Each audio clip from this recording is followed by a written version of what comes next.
Well, it's the middle of the summer, so you know what that means. It's time to rev up and enjoy Comic-Con! And while there'll be a gazillion videos covering all of the coverage, I wanted to make a video kind of leading in, combining two things that I do often on this channel. The first being to talk about toy collectors, myself being a big one, and the peculiar habits we tend to have, but how companies can use these habits to try to, sell more product. All right. So back to Comic-Con, why is this special other than being an excuse to have a free vacation in San Diego? Well, not really. I work my tail off every year. But it's the time of the great reveals, meaning toy companies, movie companies, comic book companies are going to show us stuff and we're going to get excited because now we know what we're going to buy for the next 6 months.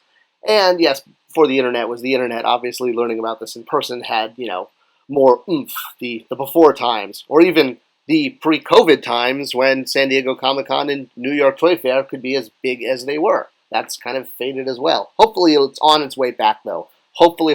We want to send positive vibes out there. All right, so with it being one of the big reveal moments, and this is why it's so significant to toy collectors, is because whether or not product shows up in booths or is shown even online during the time of Comic-Con, it's basically sending a message to the fans that this line is going to continue and there's going to be more product this year. So, more or less, you're learning which lines are going to live and which one will die.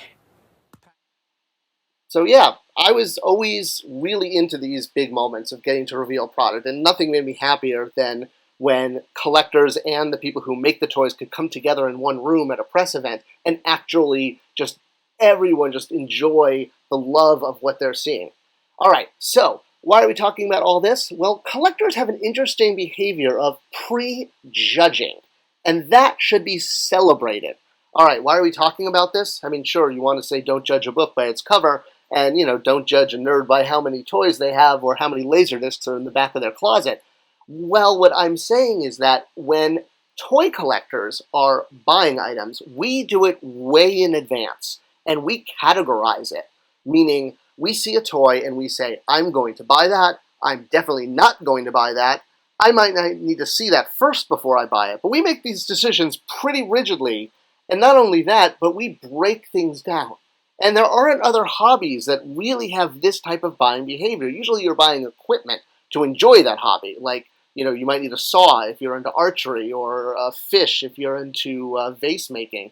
So yes, it's about getting stuff to do the hobby. With toy making, or toy collecting, we look in advance. We have to see the future and say, okay, these toys are I bought these toys before they even announced them. Like when you tell someone, these are the must-buy things when you go to such and such a place. We're like that with all of our collections. So to bring it to my collection, just because it's the easiest one for me to talk about, I collect Marvel Legends X-Force figures. But in my mind, I have pre-bought anyone who is a 1992, 93-ish X-Force member. So when Siren was announced, I had already made up my mind I was going to buy her even before, basically if they ever made her, I would have bought her. So I didn't need to see her in the store. I just knew that she was going to fit with a collection that I had and was going to fill in that missing gap. So based on the fact that I was an X-Force collector, the same thing with getting Feral.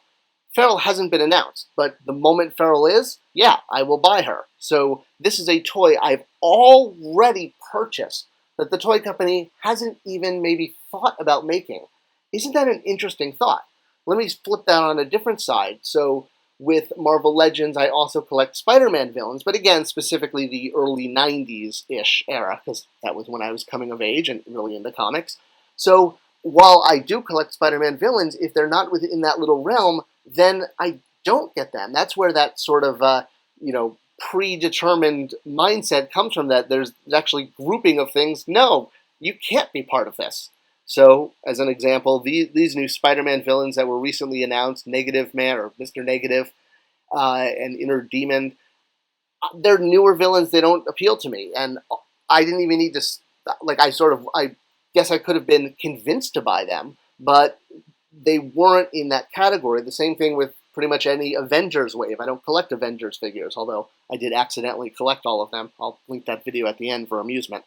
But yes, I've already made up my mind, and the same thing with something like Star Wars. I also collect, and I like to get the original figures. I want to get updates of all 92 or 96, 120 figures. So this Bespin guard already pre-bought in my head before he was even made. I decided I wanted that figure 20 years ago.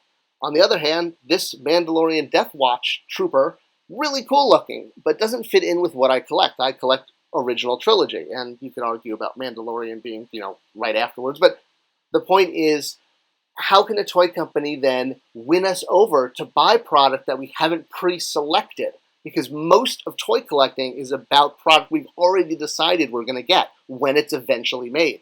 And yeah, it's kind of like Lovejoy says, short answer, yes with an if, long answer, no with a but. But there's not a direct way, but I do have some suggestions, and it comes from some exceptions that I've bought. So, Bo-Katan. I did buy this figure, even though it's not from the original trilogy and doesn't fit that category. I did not buy any animated What If Marvel Legends figures, but I did get the Hydra Stomper figure. So why did I buy these two figures when they weren't in my pre-selected category? And here is the heart of the matter. So for the Hydra Stomper, I love robots, especially kind of the 1930s, 1940s style robots, like, the pre-industrial, post-industrial revolution, but, between World War I and World War II, when, you could have more of a Jules Verne universe. All right, I know. Where am I going with all of this? Because I'm going round and round in circles, and I try to get to my points, but that was all needed background, because it's important to establish, because toy companies are data-driven companies. They produce product based on information, and it's really hard to quantify this because of the way collectors collect.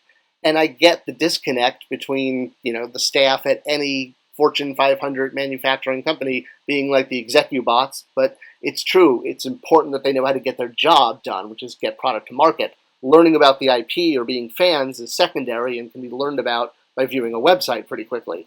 Learning the skill sets to do what an execubot does takes a lot of time.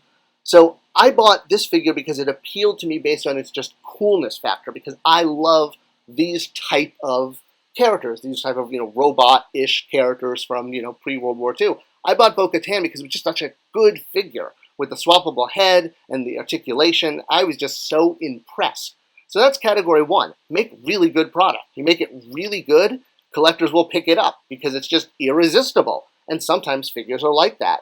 But on the other hand, with the Hydra Stomper, that's a motif, not this kind of motif. I mean, a motif of things that kids like. Dinosaurs, robots, things that fly, things that go fast, things that you can nurture and take care of. These are all play patterns boys and girls engage in. So by making action figures that play off of these established motifs, well, it could potentially increase the reach. An adult collector who sees something that reminds them of something they had as a child, when that's baked into a figure, suddenly it becomes part of the collection and something they need to complete everything. And if you can win collectors over that way and make them feel like they have to have it or they have an incomplete collection, well, that's a sale, folks. And that's how toy companies can get you to buy more. Make really dynamic, amazing product that you just have to have, or make product that collectors are going to come around and feel like needs to be part of their collection, like a samurai Tyrannosaurus Rex with laser beam eyes and laser guns and rifles, and, you get the point. You put it all together and, hey, it's just irresistible. I hope you enjoyed this video, and it was a good look at how reveals do get categorized so early by collectors, and how toy companies can take advantage of that to maybe make even better product and get us to buy more. I need to buy more. Please share this video. It's the best way to help support the channel. Thanks for watching, and I'll see you next time.